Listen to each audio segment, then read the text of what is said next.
through it. We'll be able to take him home? Probably tomorrow. You hear that, baby boy?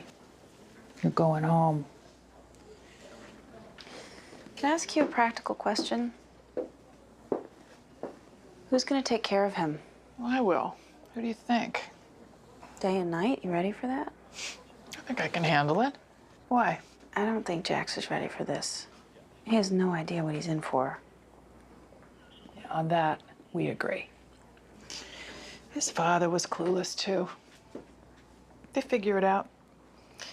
Got no choice, right? Yeah.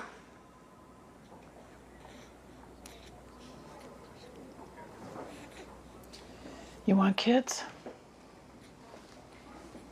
Sure. Right time, right person. Getting close to finding that? What are you asking me, Gemma?